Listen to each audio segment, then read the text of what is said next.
There was an old woman who swallowed a fly, as told by Kevin Olette.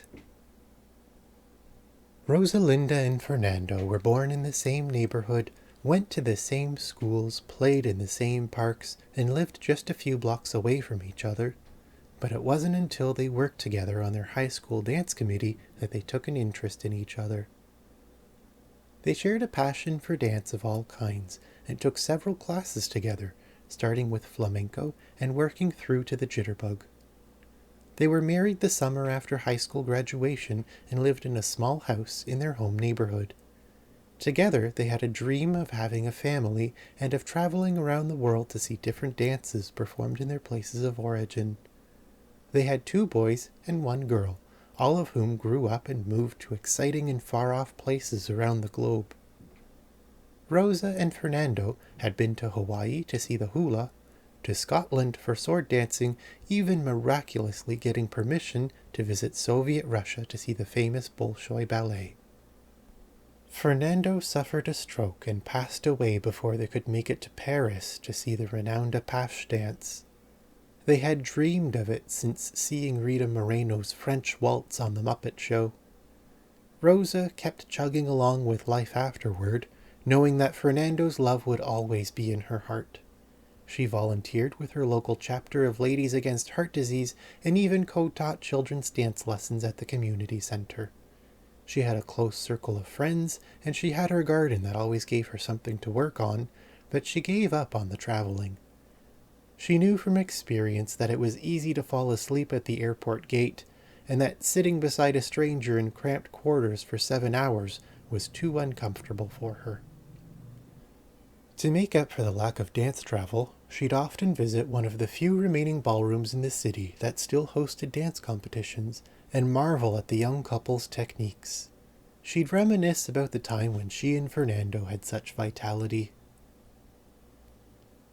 10 years passed. Then one night, a duo performed the Apache dance, and Rosa was sparked once again. The acrobatic dancers in their mock violence dazzled the audience as each fake slap was accompanied by pyrotechnics, and it ended with both dancers strewn about the floor while a spiral of sparklers twirled above them. Rosa was exhilarated and decided then and there to carry out their former plans for a pilgrimage to Paris. She'd even go see the Can-Can while she was there. She went straight home and phoned her nearest child, her son who only lived 3 time zones away. "Am I overreacting?" she asked him, concerned that her age might have made her mind a little dusty. "Of course not, Mom. You have your health, you have the money to go, and you've been planning this trip for decades. I'm glad to see that passion for travel flare up in you again. I've often thought not going was the only mistake you've ever made. Follow your dreams, Mom. Go have the time of your life."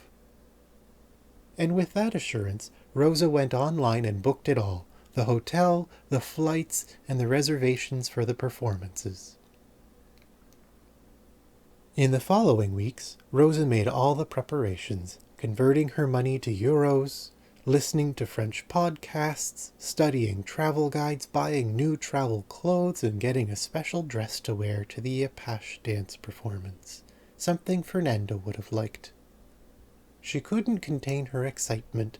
It spread throughout the neighborhood, and soon everyone whose path she crossed was inspired to follow their own dreams with such confidence, from the lady at the cafe down the street to the man who sold her new luggage, to her young students at the community center. Finally the big day came, and Rosa was ready to start her journey. Her neighbors, who were like grandchildren to her, drove her to the airport. They stayed with her in the waiting area to keep her company and make sure she wouldn't nod off and miss her flight. Rosa made friends with the man who sat beside her on the long flight, and they chatted endlessly about anything they could think of, and had a marvelous flight. She would be a full week in Paris and planned on seeing as much as she could, drink it all in and make the most of every moment she had there. Beginning with the Moulin Rouge on her first night, she strolled the banks of the Seine, visited all the cathedrals, took a painting lesson with an artist in the Place du Tertre, felt like royalty at Versailles and fully indulged in the glory of true French cuisine. Finally it was the big night. Rosa donned her special dress, her string of pearls Fernando gave her on their 30th anniversary, the new French perfume she bought on the Champs-Élysées, and she set off on the metro for the Latin Quarter and the experience of a lifetime. She was seated at a table just on the side of the dance floor, where she had a perfectly unobstructed view of the dancers. The band was still playing for the open dance floor, and Rosa was delighted to politely refuse the request of a dance from not one, but two separate gentlemen while she waited for her dinner to arrive. She was already halfway through a glass of the finest champagne when her vichyssoise came, complete with a small fly in it. Wishing her French was good enough for her to translate, "Waiter, there's a fly in my soup," just for a good laugh, she decided one little fly never hurt her before, and no little insect was going to spoil her evening. She felt uncomfortable fishing the fly out in such a distinguished establishment. She wouldn't know where to put it without looking Neanderthal among the classy Parisians, so she pretended it wasn't there, and down it went. However, on the way down, it must have bumped against her uvula or possibly the epiglottis, and it tickled a bit. Not enough to make her cough, but she could still feel the tickle after the soup went down. She sipped her champagne, but even the bubbles didn't clear the sensation. The following watercress salad didn't help either, nor did the bread and cheese plate. Her duck confit proved useless in this matter, although all the food was so magnificent in flavor and abundance that Rosa couldn't help but ensure that every morsel was eaten. The final apple tart à la mode put Rosa in paradise, or maybe it was that third glass of champagne. She couldn't possibly fit another crumb, and then the performance began. Not just two dancers, but an entire troupe filled the floor, throwing each other around with the sweet, saucy, tango-like music filling the air. She had a hard time believing she was actually there, but eventually she found her way of appreciating being in the present and was fully dissolved in her surroundings. She metaphysically became part of the entire environment, the performance, the people around her, the light, the music.